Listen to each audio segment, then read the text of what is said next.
Skipping your latte for 30 years does add up. $5 a day, invested, becomes about $186,000. So the coffee crowd isn't lying about the math. They're just aiming you at the wrong number. There's a habit that beats it nearly 4 to 1, and it barely touches your daily willpower. Let me show you the numbers. This is for you if you earn a decent income. You save where you can. You still feel behind. You've been told 2 stories about why. Story 1, it's your lattes, your takeout, your small stuff. Story 2, it's all rigged, so why even try? Both stories are comfortable. Neither one is true. And it's worth asking who gains while you sit between them. By the end, you'll know the 3 expenses that decide this. You'll know the one number that moves your wealth most. And you'll know how to make it run without willpower. One note on the math first. I use a 7% average return throughout. That's roughly the stock market's long-run return after inflation. So these are today's dollars, not fantasy numbers. Chapter 1. Let's start by being fair to the coffee argument. $5 a day is about $1,825 a year. Invested at 7% for 30 years, that's roughly $186,000. That is real money. I won't pretend otherwise. So why does just skip the latte fail so many people? 2 reasons, and the data backs both. First, it demands 30 years of perfect daily discipline, over a tiny sum every single day, without a miss. That is the hardest possible way to build wealth. You are fighting a habit loop with raw willpower. Willpower loses that fight on a long enough timeline. Second, it points your attention at your smallest line item. Meanwhile, the real pressure is structural, and it's measurable. Housing, childcare, and healthcare have outpaced wages for years. That squeeze is real. It was never about coffee. The Federal Reserve tracks what households actually own. Median net worth under 35 is about $39,000. For ages 35 to 44, it's about $135,000. If you feel behind, you're reading real data. You are not imagining it, and it isn't your latte. Here's the trap in one line. The latte math is true, and it still keeps you stuck. Because it sells guilt over the wrong number. Guilt is not a plan, it's just a feeling that repeats. Chapter 2. Now, the redirect.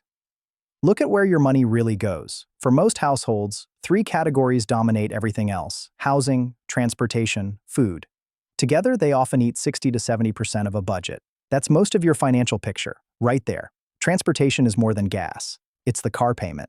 Food is more than groceries. It's every delivery order too. And housing is usually the largest number you sign for. So compare the leverage honestly.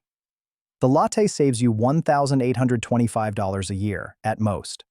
Now picture one housing decision worth $350 a month. A smaller place? A refinance?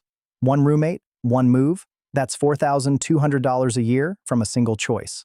Invested at 7% for 30 years, that's about $427,000.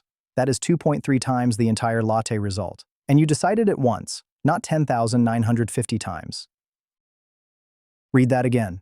One decision beat 30 years of coffee guilt. This is why the big 3 outrank every small cut. You don't out-discipline your rent, you restructure it. We're breaking each of the 3 down this week. For now, just sit with the size of that gap. Chapter 3. Here's the one number most people never check. Your savings rate, the share of income you actually keep. Let's run it on a $70,000 income. Save 5%, and that's $3,500 a year. Move to 15%, and that's $10,500 a year.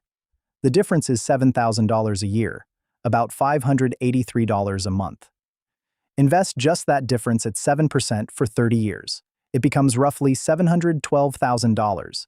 That is 3.8 times the latte result. Same income, same job. One habit changed. No perfect willpower. No daily coffee guilt. And notice where that extra 10% comes from. Not from your latte, from the big 3. The small cuts can't move a number that large. The big 3 can, and only they can. This is the point the shamers miss completely. It's the point the "it's all rigged" crowd misses too. The structure is real. So is your leverage inside it. Your savings rate is the most predictive number here, not your income, not your stock picks, your rate. Most people can name their salary instantly. Almost nobody can name their savings rate. That blind spot is exactly where the wealth leaks out. Chapter 4. So how do you actually raise that number? Not with willpower. Willpower loses to a busy Tuesday. You automate the decision before you can feel it. Set one automatic transfer on payday. Money moves to investing before it hits your spending account. You never see it, so you never miss it. This is the habit that quietly decides everything. Now guard it against one thing: lifestyle creep. Every raise tempts you to upgrade your whole life. The move is simple. Automate a slice of every raise. When income goes up, send part of it straight to investing. Your lifestyle grows slower than your paycheck. That gap, automated, is where real wealth forms. Do the same with any windfall, bonuses, tax refunds, side income. Root a portion automatically. You're not relying on a good mood to do the right thing. The system does it whether you're motivated or not. Notice what we just did. We turned "your habits decide this" into a system, not a daily test of discipline you have to pass. A one-time setup that runs on its own. That's the version of habits that actually holds. Let's bring it home. 4 takeaways. 1. The latte math is real, but tiny and exhausting. 2. Housing, transport, and food decide most of it. 3. Your savings rate beats every budgeting trick. 4. Automation turns the right habit into a system. The game is partly stacked. That part is real. And what you control still moves your outcome the most. Disengaging isn't neutral. It's just losing slowly. Your one action today: set a single automatic transfer. Any amount. Even $50 to start. The habit matters more than the size. 10 minutes now beats 10 years of guilt later. Here's my question for you. Comment your current savings rate, even if it's 0. No judgment here. Knowing the number is step 1. If this reframed things, subscribe for the rest of the series. We're breaking down the big 3 all week, and the free one-page financial plan is linked below. It's the fastest way to find your number today.